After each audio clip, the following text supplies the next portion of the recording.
Definitely not the starters. You're on the End of the Bench podcast from 100.7 The Score. I'm Mike Hebert, owner of Cantex Roofing and Construction. Every day is game day, and we'll get it right when it comes to your roofing, construction, windows, and mirrors. Call Cantex Roofing and Construction today. Together, we are one serving you. Hey, what's good? Happy Friday. Good morning and welcome. This is the End of the Bench on 100.7 The Score, 100.7 The Score mobile app, TSportsNetwork.com, and yours on television, Fox 34 News Now. However, wherever you're joining us from, we're glad that you've decided to make us part of your Friday morning. I am not Rob Bro. I'm Chois Woodman, alongside the one and only Craig Wells, Lucas White, back behind the glass, handling us today. Y'all hit us up. We'd love to have your thoughts, your comments, your questions, whatever you want to get into. Score predictions for tonight or tomorrow. All of that welcome on the Yates Flooring Center chat line through that 100.7 Score mobile app, which you can carry anywhere with you. Listen in even if you're out in Bumblebee, Arizona. Bumblebee, Arizona. Never been there? Yeah, not to my knowledge. I mean, I might have gone right through it and not noticed it. Good chance of that. Yeah. What's up, Craig? Not much. Welcome to the morning shift. Welcome to the A-plus show over here. Yeah. The award-winning End of the Bench. So, Yep. I mean, Well, when you got Lucas and Robbie, you got a good chance that you're going to be on that A team. But sometimes you got to have somebody sit on the end of the bench down here. that's not true. That's not true. Craig, you when you play in golf scrambles, are you you're the A player, right? That would be wrong. No? No. No. Well, self-awareness is important. Yes. I can putt every now and then. I'll hit a long putt for the team. But So you're a solid B guy, right? I'd say C minus. C minus? Okay. Yeah. We always have somebody that never played before, so I'll give them the D slot, and I'll be the C minus guy. That's usually how it works. Someone Yeah. that's just out there to have fun. Yeah. And if it's a client or a customer, they're the best guy we got. That's right. Lots of extra high fives, Yep. all that sort of thing. Yeah. We got plenty to get into over the next 3 hours. We'll talk Red Raider football, of course, as Texas Tech hunts for something very elusive to this program. That 10th win. We have not seen 10 wins here since the 2008 season, and only 6 times in school history have you won 10 games. So trying to get to a mark that has not been very very common here in Lubbock, but hopefully it becomes a commonality with this year and beyond. You got, of course, Senior Day, a whole slew of seniors that will be missed. This might be the group, and winning factors into everything. Winning makes things more fun, and you enjoy things more. But this particular group, some of these guys that'll walk tomorrow, some of these guys that'll be on the field, hopefully not for the last time at Jones Stadium. Hopefully you get another home game. But Yep. My question is, how many of the seniors that are going to be recognized have a chance to come back? I think you'll have this 5 for 5 thing is going to be Yep. interesting in the offseason. So a guy like Skylar Gill Howard, Yep. he'll not walk, he'll roll out there on his little scooter, but he'll have a chance to come back. I think there's a few others that could be in the mix there. I think it's maybe the number's 3 or 4. Yep. But overall, Because in today's world of college athletics and football, it's hard to determine who's a senior and who isn't. boy, is it ever, yeah. I mean, when you say senior, does that mean a senior with 3 years eligibility left, or does it mean a senior with only 1 left, or, Always hard to tell. Always hard to tell. But this group of seniors, you've got some that will go down as some of your best ever. Oh, I totally agree. I mean, the one that's up for Heisman conversation right now, you've had Texas Tech's been a good linebacker school. You've been a good linebacker school Yep. over the years. Most recently, Jordan Brooks was a first-round draft pick, and he's tearing it up in the NFL. One of the league leaders in tackles. But, of course, Zach Thomas has kind of been the standard around here. And Jacob Rodriguez, rightfully so, is in conversations to be your best linebacker ever, even with Zach Thomas's name on the side of that building over there. So it's been an unbelievable run by him, and he's a big reason you're where you are and where you are as a defense. So he's one of many. There's a lot of guys that have been here 3 or 4 years. There's a lot of guys that have been here 1 year that'll be seniors walking that are really well liked. So I'm gonna throw a history back in. I like to learn. I don't know what year it was, but we had I think one of, if not the first 5-star recruit, Brad Hastings from Arlington. Okay. Was a linebacker and was really, really good. Okay. And I don't think he went into the pros, but at the time he was, like you said, one of those good linebackers that we had. Yeah.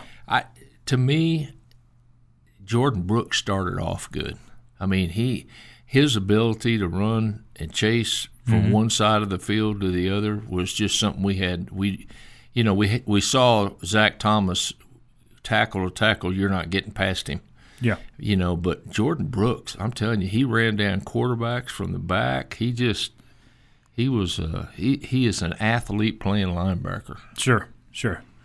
And I think the different thing with Jacob Rodriguez, he doesn't have the athleticism that Jordan Brooks has, but his football IQ and ability to read a play is as good as it gets. And that kind of falls into that Zach Thomas umbrella. Because Zach was undersized, wasn't as fast as some out there, and that's why he got drafted as low as he did, but ends up in the National Football Hall of Fame. One caveat to Jacob Rodriguez that I think is outstanding, and I don't know how many people know this, but I think Shield Wood has put him in a lot of places. But Coach Wood is also the linebackers coach. Yeah. So I think helping him get to where he is part of just a small part of where Jacob is today because of, Jacob Rodriguez is just amazing. His ability to turn over the ball is just short of spectacular. Yeah, it's amazing. But those are just some of the seniors, and you still have some good linebackers coming up. Yes, we do. I mean, that'll still be here. They're really high on one of the freshmen in Chois, Brock Chois, who's going to be kind of filling in the role of that. So I think it'll be fun to go through some of those seniors. We got a basketball game tonight. We've got Red Raiders looking to bounce back for the first time this season. Lady Raiders last night. Ooh. I think that was the game where I'm like, okay. Yep. You may be taking a step forward with this team because they put it on SMU, who got really close. SMU got pretty close to beating K-State. Yep. And already this year. SMU tries to pressure you and run up down the floor. Texas Tech does the same thing. We outdid them at their game last night. Yeah. Our defense was spectacular, especially in the first half, first two quarters. We came down the court the first time, got a 3 from Bailey Maupin, and she got fouled 4 zip before you ever even bat an eye. So good start for the Lady Raiders, and they'll have another tough one Sunday against Arkansas. It's the end of the bench on 100.7 The Score. Playing time is not required. This is the End of the Bench podcast from 100.7 The Score. It's a Friday afternoon. That's still a lie. Friday morning with the End of the Bench.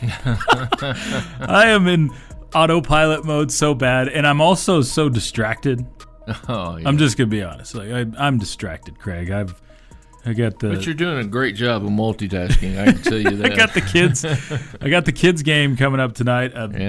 11 hours on the road between El Paso and back today.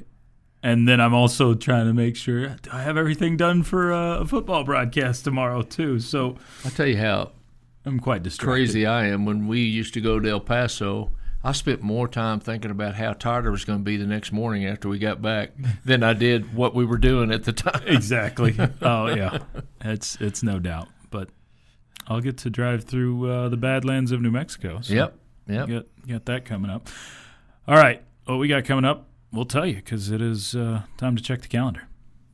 Your daily look at what's happening in the world of sports, birthdays, and holidays. Let's check the calendar. It is Friday, November the 14th, year of our Lord 2025. Craig, happy International Girls' Day. Have 3 daughters. We ought to celebrate this. We ought to. I only have the one, so Yep. Bless you. Because the girls' dad. The one that I have is plenty. So yep. I had my first grandchild as a boy, so that was my first son. But I can tell you, being around him as he was growing up, having girls grow up is a little bit different than boys. I'd say a lot bit. Boys are way harder in the younger years. Yeah. Girls, when you get to the teenage years, look out. Yeah. It is National Pickle Day. Ooh, I'm all about pickles. I am too. We actually ate at a restaurant that was completely pickle themed in Midland the other day. Really? Yeah. On just for all the time or one time? That it's themed? No, Yeah. It is all the time. Huh. Oh man, what was the name of that place? So they had several entrees. Typical pickles. Okay. So they had entrees with pickles on them. So burgers that are pickle themed, everything, fried pickles like crazy, that's pretty drinks cool. that are pickle. Yeah. Yeah, it was. I could do that. I'm a pickle guy, so I enjoyed that quite a bit. Happy National Seatbelt Day. Please, everybody. I've never understood celebrate it. that. I had friends in high school that would just not wear it, and I'm like, I don't get it.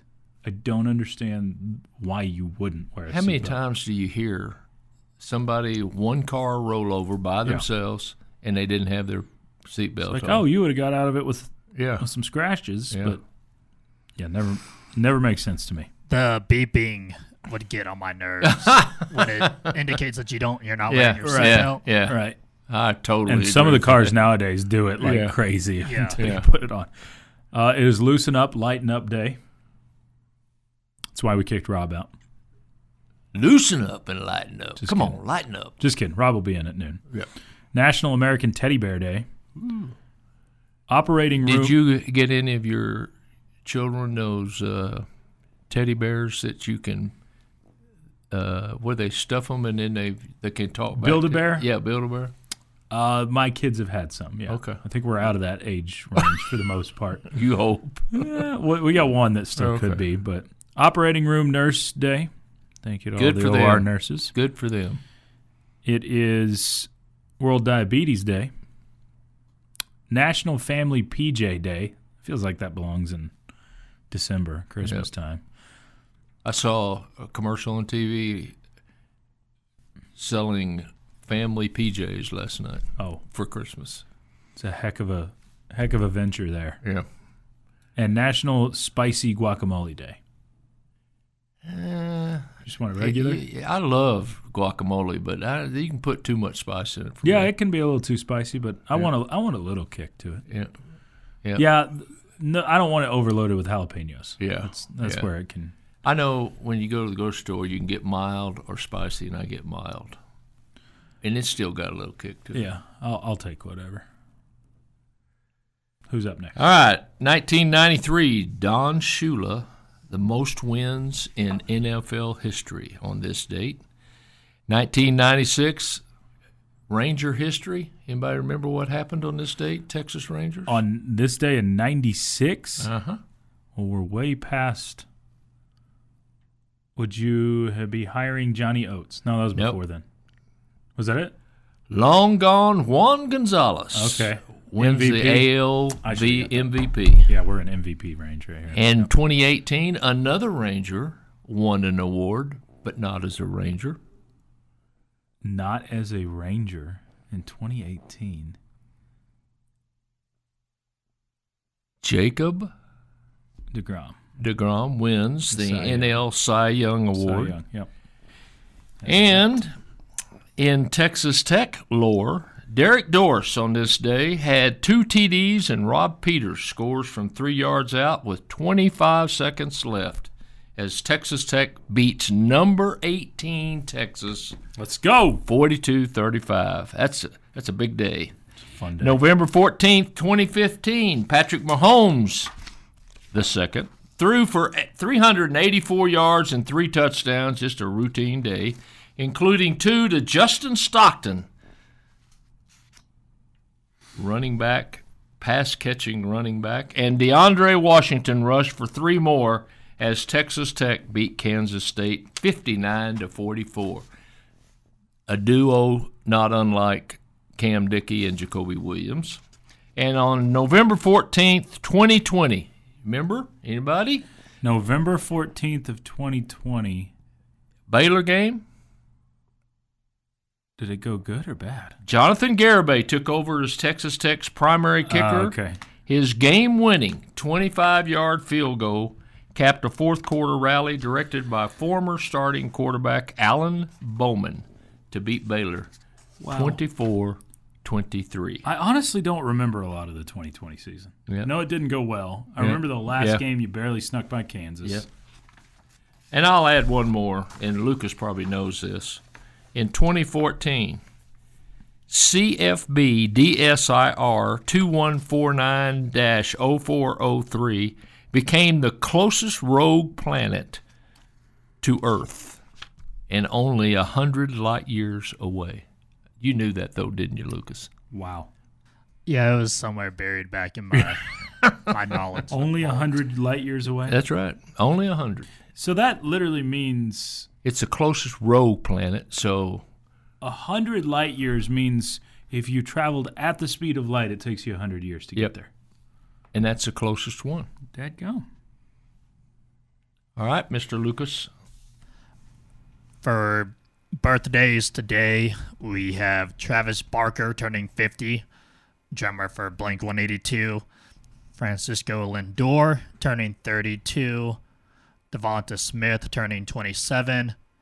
Dawson Knox turning 29, who's leaning towards getting the start for Buffalo this weekend.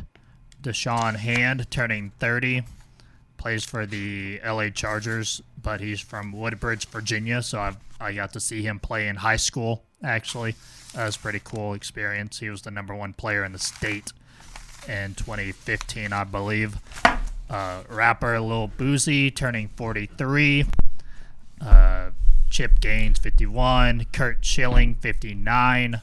Gary V, who is an entrepreneur and kind of big in the sports trading card world, he turns 50. And Patrick Warburton turning 61 from Emperor's New Groove. Yep. Tell me, how old did you say Devonta Smith was? 27. He is one of the biggest mysteries to me in professional football. He looks like he weighs about 150 pounds, and he is open all the time. Mm-hmm. I mean, it's just and somebody will knock him 5 yards after they tackle him, and he just gets back up, and he's just he's a good athlete. Former Alabama Crimson Tide player. Yeah, he is really good. We're going to take a look at Texas Tech and UCF by the numbers coming up next. Get Craig's take on what he thinks will happen tomorrow. It is the end of the bench on 100.7 The Score. Definitely not the starters. You're on the End of the Bench podcast from 100.7 The Score. Thrilled to be part of your Friday afternoon later today. It's the morning right now on 100.7 The Score. Still autopilot mode. You'll keep your thoughts coming in on the Yates Flooring Center chat line. A busy, busy weekend ahead for Texas Tech. You got basketball tonight. You got soccer tonight. We'll visit with Tom Stone coming up. First round of the NCAAs. And, and we've got, of course, Texas Tech football, the 6th-ranked team in the land. They are squaring off with UCF on Senior Day tomorrow. So, a lot going on. Heck, there's an argument, Craig, that you may have the 2 best the best combo of a football player and a basketball player in the entire country right now. Jacob Rodriguez and JT Toppin. I don't know that there's a better duo in the country on their campuses. There's I'm sure a few, but true All-Americans, first-team All-American level, there's not many that can boast one of each. I can't think of anybody Indiana has right now that would be on the basketball side to go with their quarterback. Yeah, that combo of Toppin and Rodriguez might be the best. Yep, I can't argue that point. You also have a top 5 soccer player on your campus in Macy Blackburn. And we'll head to the Visual Edge IT hotline right now, where we're glad to be joined by Tom Stone. He's got a pretty big game tonight, hosting the NCAA tournament first round against UTSA. Coach Stone, thanks for giving us a bit of your time. And tell us, let's just start off with UTSA. What kind of challenges do they pose tonight? Yeah, it's a big one, and great to talk to you guys again. The NCAA in the first round does a lot of regional scheduling, and the second round through the end, it's not that way. They'll fly you anywhere to play all the right seeds, and it's really well balanced. But in the front end, sometimes you get a much tougher game than you would have thought, and we definitely got one. UTSA is really good, won their conference championship, and is a really physical team, and they're going to put up a big fight. They know us well, and vice versa. So it's a great first game, and it should be exciting. It's not every sport gets to host NCAA tournament matches on their own campus, and it's going to be a beautiful day, and yeah, we're looking forward to it. It's going to be a great night. Coach Stone, when you go up in the first round of the NCAA tournament and you're going against a team that's not one of the Power 4 conference teams, but just as you described, a good team, and it's the NCAA tournament, and it's at home, how do you attack that game this week of practice? How did you attack that any different, or did you do anything different than a normal game? No, we try not to make it too different because, after all, it's just another soccer game. There's just more on the line. I had a 10-time national championship UCLA softball coach tell me once that she tells her team every year the NCAA tournament's just another game, but everybody has their party dress on. It's more exciting, and it's do or die. So we try to keep them level, keep them steady. I absolutely loved when I heard that some of the football guys after the BYU game, I think it was Bailey, although I'm not sure, said to the team, "We ain't done. This wasn't our Super Bowl." I'm paraphrasing, and that's exactly the way we look at it. You got to play your best because anybody can beat anybody in this NCAA tournament. And there's overtime, and there's penalty kicks, and there's ways to get, advancement. So somebody's going to walk out of here pretty bummed out, and somebody's going to move on. So we try to keep it like this is what we have to be, this is who we have to be, and not over focus on the bright lights and everybody's all dressed up for this game, so the team can just relax and hopefully play their best. This is the time of year you got to be playing your best, and we're in a pretty good spot. The 10 days we had between the regular season and now have been very good for our team's health. We had some banged up people for the Big 12 tournament, and they're all back, so we're excited about that. That was the last time we saw you guys. Speaking of PKs and different ways to win games, that's also a way to lose game.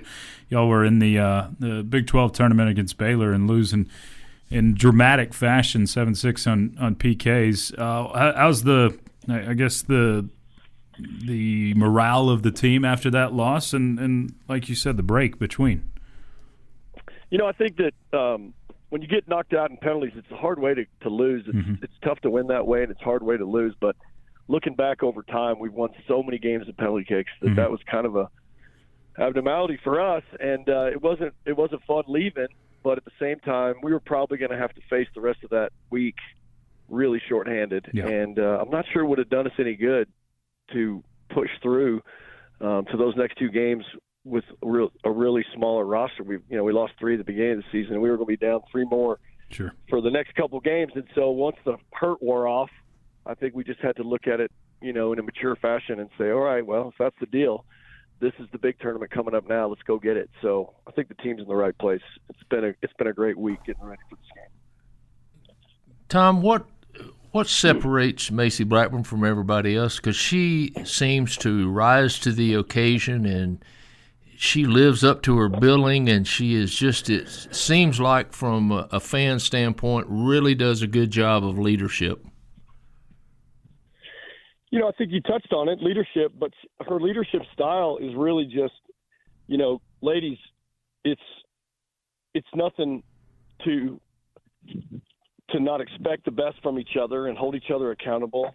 And she is a great leader in that fashion, and she's fearless. I mean, she embodies fearless champion. She's a Big 12 champ. She's won Player of the Year a couple times. She's been to the Sweet 16. So she just leads by her fearless behavior. And I think when you get that, and you've got a goalkeeper like Faith Wynn in your goal, who is a winner through and through, those are great leaders. There's a whole bunch more, Molly and Peyton and Z and Sam, and I could go on, Kylie Barr. These are players that just want to get after it. I think the other separator from Macy is just her, intangible is her raw competitiveness, and very tangible is her explosive speed. She's just an absolute rocket ship, and it's tough to deal with. Everybody has a plan for Macy. So far, we haven't seen too many that work that well. Some of them better than others. We've learned a lot during the season about how they're going to approach our flank play, and we've kind of seen it all. Some people bracket her. Some people man mark her with a forward, which is pretty rare or unique, and some teams do other things, sit back and try to make the space crowded for her. But, we found resolutions in each of those cases. And whatever it is tonight, whatever we face, I think we're going to see that Macy will get the ball in the right places, we hope, and help us do what we need to do. Visiting with Tom Stone. Coach, we got about a minute left here. The Red Raiders take on UTSA tonight. You talked about the tough opponent, but your home crowd is a difference maker. I know I was there for the LSU game last year, and I would anticipate another pretty raucous atmosphere tonight. Yeah, that's certainly what we're hoping for, and that's what we're known for. Red Raider fans are getting more national attention right now than they've probably ever had.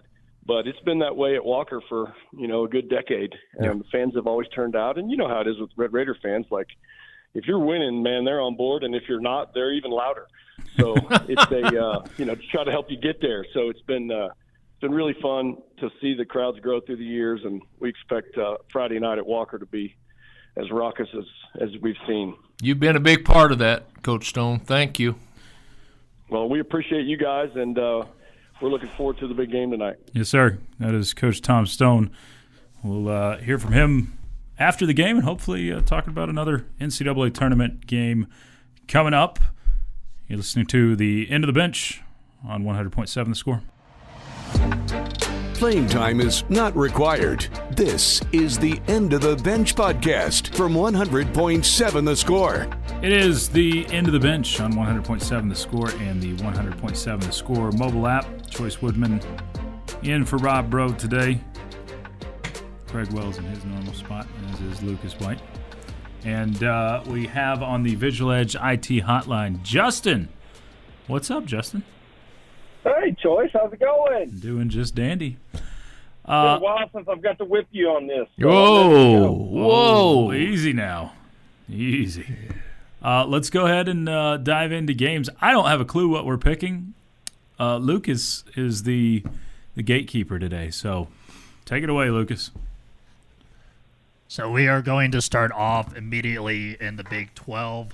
We have all these games are going to be straight up, by the way. No spreads, no nothing, just straight up winners. We have Arizona at Cincinnati. Let's go with Choice first. Oh, why do I get the honor? I'm gonna take Cincinnati.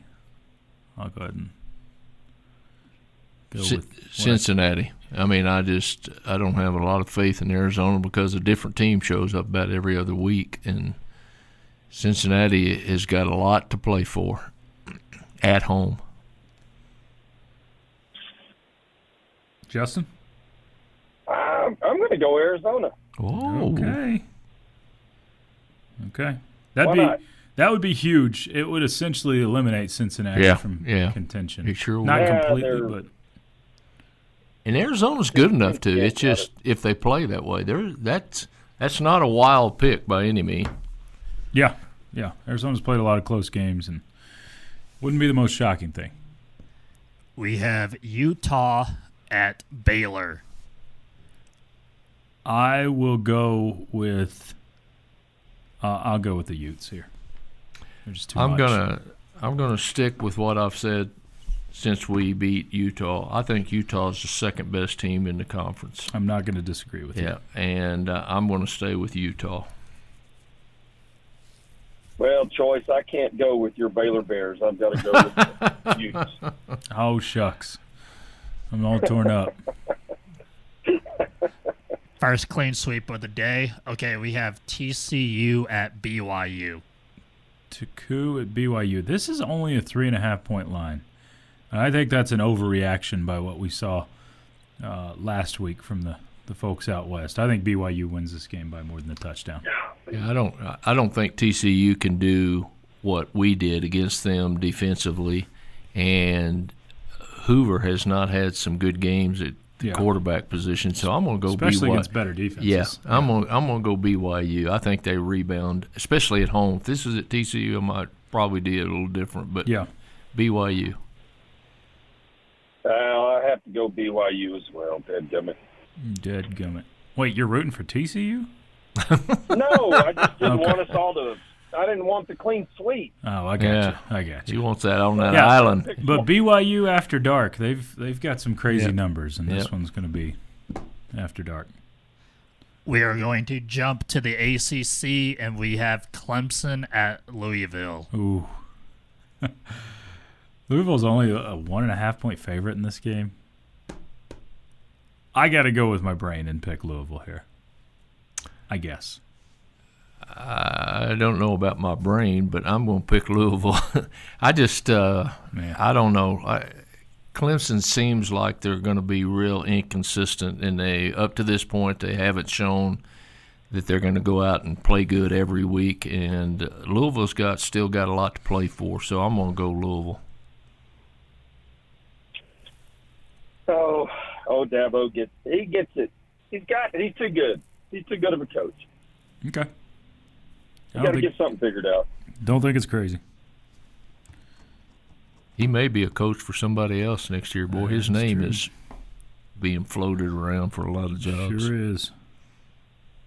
We have Oklahoma versus Alabama.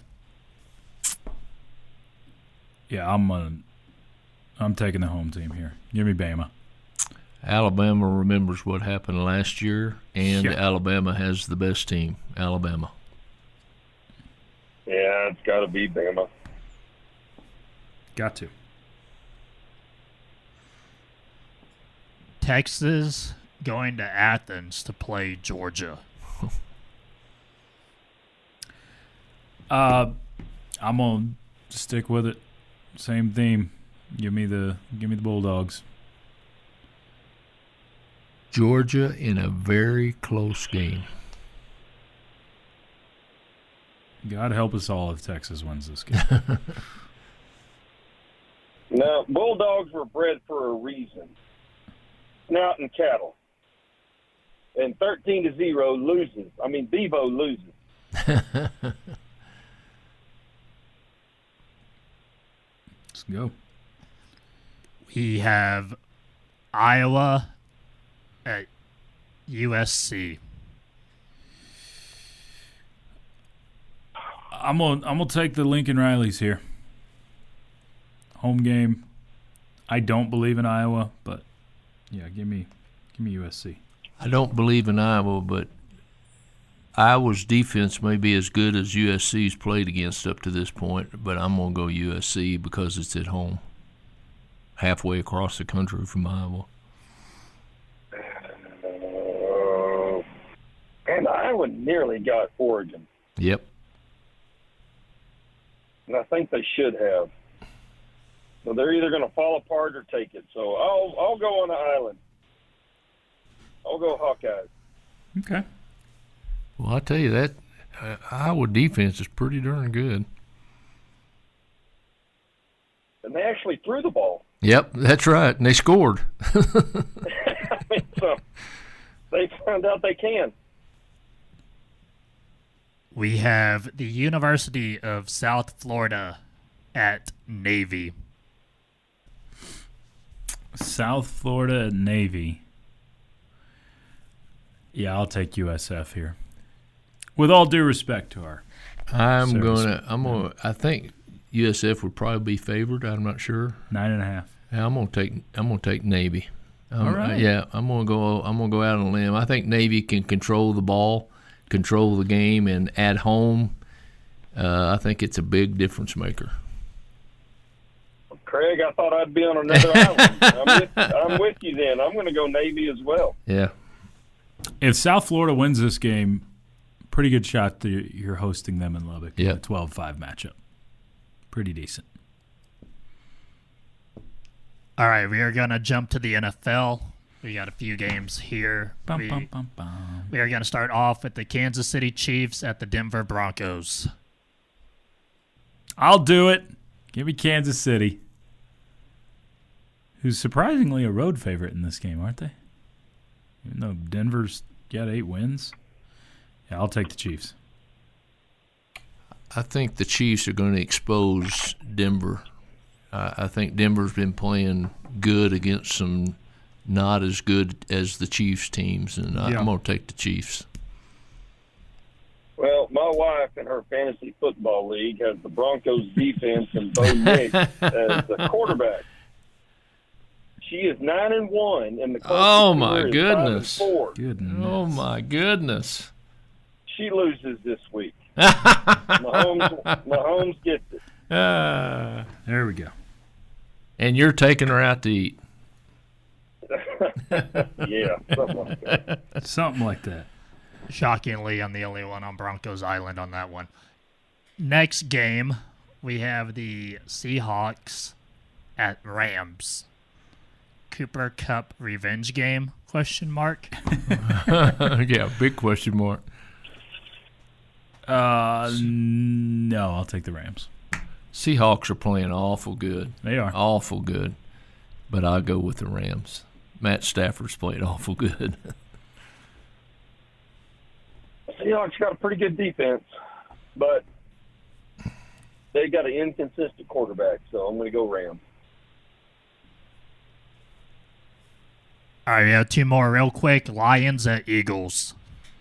Give me the... I can't, out of principle, pick the Eagles. Give me the Lions. I got to go. Lions are going to score more points. Well, I'm always going to go with Dan Campbell, so give me the Lions as well. And give me the UCF at Texas Tech score. UCF at Texas Tech score. I'll stay with the one I gave earlier this week. 38-7, Red Raiders. I want to stay with the one I gave, but I can't remember what it was. It's 31 to, let's see, 31-10. 31-10. Justin? 42-17 Tech. 42-17. Justin, appreciate you hopping on and picking with us. Have a good weekend. I appreciate. Hey, y'all too, guys. Thank you very much. More of the End of the Bench next on 100.7 The Score. Playing time is not required. This is the End of the Bench podcast from 100.7 The Score. Got a half hour left with you. It's the End of the Bench on 100.7 The Score and the 100.7 The Score mobile app. Chois Craig Lucas edition. We'll hand you off to the bottom line featuring Rob Bro today. That's coming up in, we'll say about 29 minutes. Ask the Benchwarmers 15 minutes out. So get your questions in. We welcome questions of any and all varieties. There's actually a question here that I find pretty interesting. We won't hold it over because I want to get Craig's take right now. Which happens first? Tech football's next loss or Tech basketball's third loss of the season? That is interesting. Well, we have an open week, and we're not going to lose this weekend, and then we win that one. I don't even see a potential loss for Tech football till December 19th or 20th. That's what I was thinking. And basketball's got 2 or 3 really tough neutral site games. They've got Duke, they've got Arkansas, they've got potentially Purdue. Purdue, yeah. Yeah. So I think you expect it to be Purdue. I would think Wake Forest is tough. Yeah. I wouldn't expect our basketball team to win all of our neutral site games. So I'm going to say probably basketball. I'm going to tell you, I think it is. I think you beat Wake Forest next week in the Bahamas. I think if you play Purdue, I'd probably predict a loss there, but no. Who knows?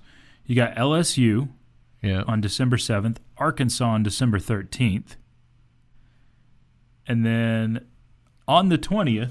That's Duke, isn't it? Is Duke. Yeah.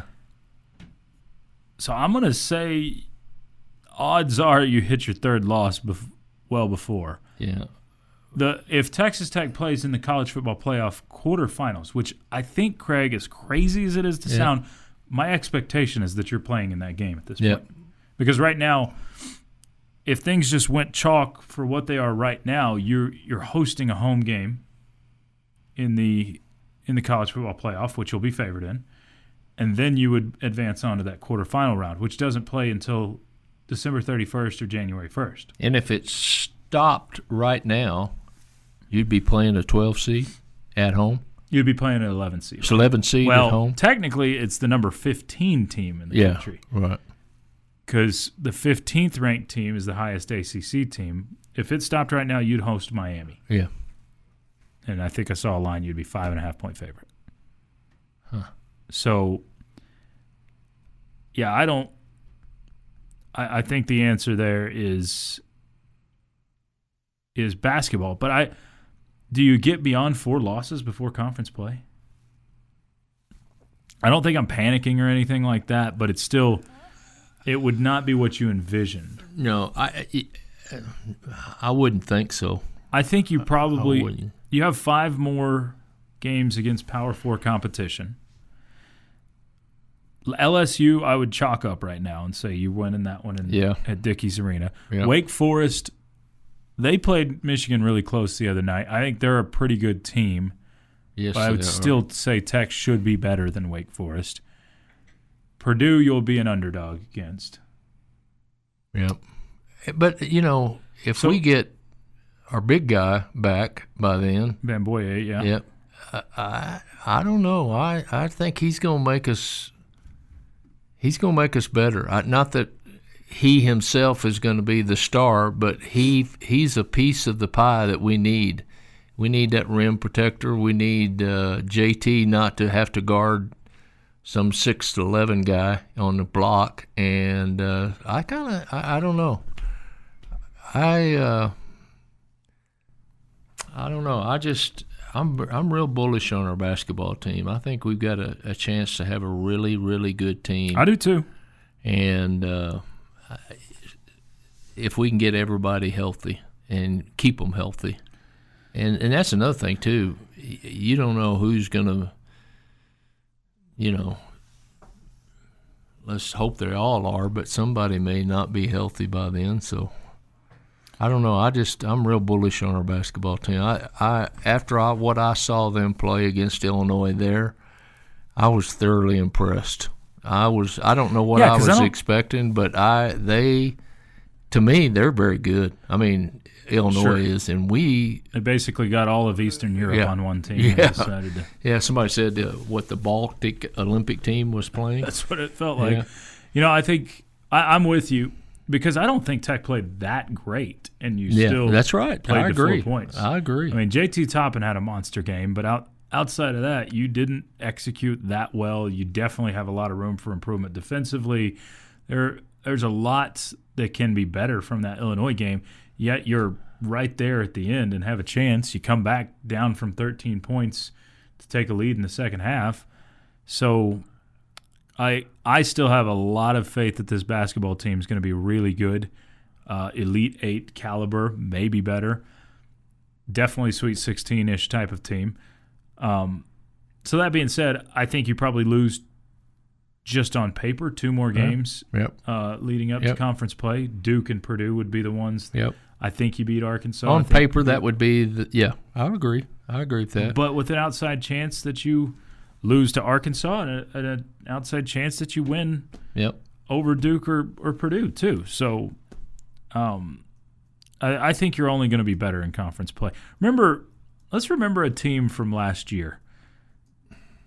There was a team called Houston they ended up pretty good. Should have won a national title. Yep. Finished the national runner-up. You remember how they started last year, Craig? Did they have like 5 losses? They were 4-3 in their first 7 games. Yeah.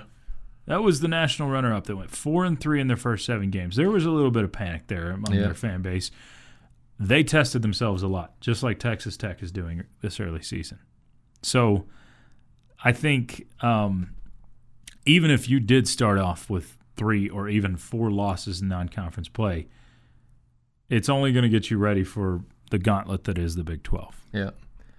And the Big 12, you start on January the 3rd without the students. Yeah. So it's going to be imperative that people show up. But you play a team to start your conference schedule at home and the conference schedule for the whole season against Oklahoma State. And if there's been anybody that's been a surprise so far, it's been Oklahoma State. Yeah. Steve Lutz is a great coach, but I don't think anybody thought that they would improve this much this quick. And they beat A&M pretty handily at home, but the Big 12 conference in basketball is tough. I mean, really tough. And we make it tough because we do. We're part of that. Yeah, we're part of that. For sure. You take Houston and us, and I mean, how many times in your lifetime since you've been paying attention has Kansas been picked below 5 in the conference? Never. I don't think there's a year in the Big 12 that I remember that. They've got arguably the player of the year, one of the 2 preseason pick, yeah, and they're picked 4th, 5th, and 6th by various people in our league. They got one of the top 3 draft picks. Yeah, it's crazy, and that shows the depth of this league. But you also have maybe the best player in the country. Yeah, you got one that's in the conversation. Boy, I'm telling you right now, can they not stop? I don't think that little hook that he's got, that little floating hook. Guy. Yeah, I mean, and he's left-handed, and he puts that elbow out and keeps him away from it, from blocking it.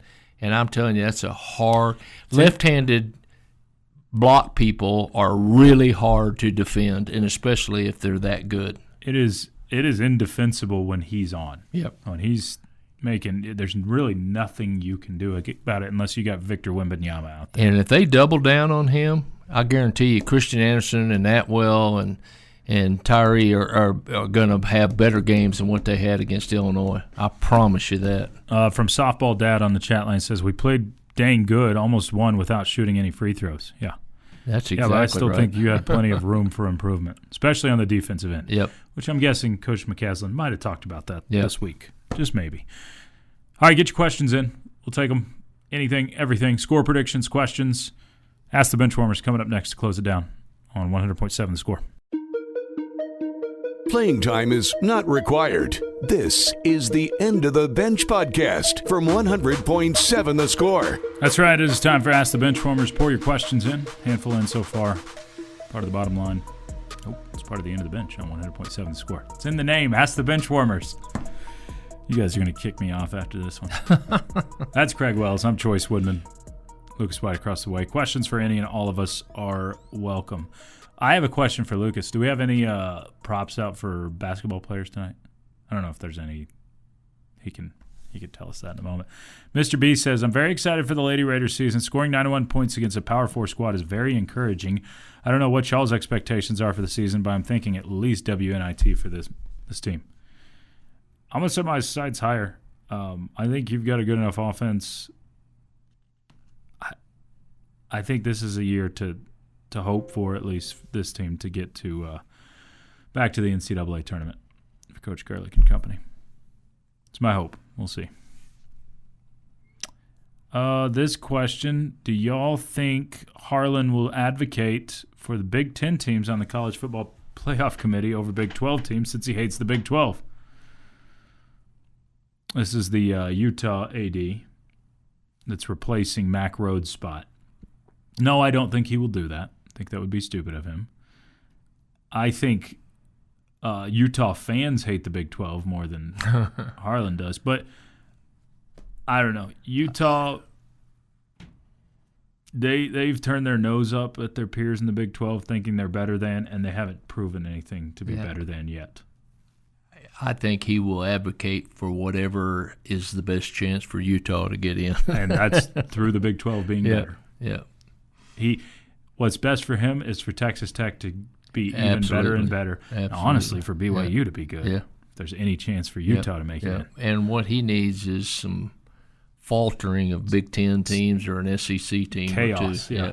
You need teams to lose games they're not supposed to. Because we have three worthy teams. Now, I agree with you. Whether they get in or not, I don't know. But we do have three. I say we. The Big 12 has three. I don't disagree. Teams that are worthy at this point. Now, BYU's got to win some. They've got 3 tough games left. Utah's got to continue winning. Yep. And Tech's got to continue winning. Don't disagree. Lucas, did you have some? So we don't have any props for tonight's basketball game just because of the opponent. That's what I figured. But I do have 3 favorites for tomorrow's football game. Okay. An obvious favorite of mine, and should be for most people, Cameron Dickey anytime touchdown. How many games in a row is that for him that he's at least scored 1 touchdown? Is he 6 or 7 in a row right now? He's hit it the last 5, 80%. He just didn't get one against Arizona State. Okay, that's right. But he had well, one almost the entire season he's scored a touchdown. That's the only game. I'm not a betting guru, but wouldn't that be a pretty good bet? Yeah, to take? Lock, I would think. I think that'd be a good one. And then another one I like is Coy Aiken's longest reception, over 20.5 yards. I like that one. And then Jacoby Williams' longest rushing attempt of 18.5. I like that one. All 3 of those for obviously the over. So I will tell you that the University of Central Florida, as they instruct you to say instead of just Central Florida. Central Florida. The University of Central Florida has the 12th, I think, best FBS passing defense. Okay. And I think what that means is I think you're going to see us exploit the run game a lot for 2 reasons. One, they may not be as strong against the run as they are passing, but 2, I think we have found some magic sauce there. When those 2 are running well, we play well. Okay. Benchwarmers, what's your favorite baked thing at Thanksgiving dinner? This is from Bullfighter. Is it too early to start listening to Christmas music? The answer to Christmas music is no. Baked thing is family's chocolate meringue pie. Doesn't get better than pumpkin. Oh, I like pumpkin pie. Yeah, I'm a pumpkin pie guy. Chocolate meringue pie, we've got a family recipe that just... And Christmas songs, Let It Be Christmas with Alan Jackson. That's a good one. Yeah. Too early? No. No, I think you can work some in, but don't... Yeah. It can't be like the only thing you're listening to. And if your wife asks, absolutely not. It's not too early. I won't. That sounds like a guy that's been married for a long time. I'm telling you, just say. How many years are you on now, Which Craig? one do you want to play? 53. Congratulations. Well, thanks. That's awesome. I won't play Christmas music in our store till after Thanksgiving. You're waiting? Yeah. Go visit Lucas. He has the meats.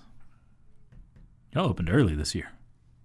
Tomorrow, bright and early. There you go. Look at that. So you can go visit Lucas starting tomorrow. Benchwarmers, what's your prediction for Tech football beyond this season? Wow.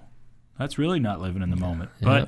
But I think you're going to become the power of the Big 12. I don't think that's just homerist. I think you legitimately will be a 9 to 12 win football team a year for the foreseeable future. I think your head coach means it when he says he's going to die in Lubbock, Texas. Hopefully a long time from now. You don't have there's not a better job out there for him than Texas Tech, and for a lot of people because of the resources invested and the ability to win. So I think you'll have kind of a 9-win minimum expectation moving forward with the way your program's set up? I don't like to use it, but I will in this case. I think you're in position to make yourself a blue blood. Yeah. I really do. I think, the rules are going to change a little bit here and there, but by doing what you've done this year and what you can do, and previously winning 8 games and going to bowl games and so forth, it's not like you're from 0-13 and going to what you are now and everybody's saying, well, it's just 1 year.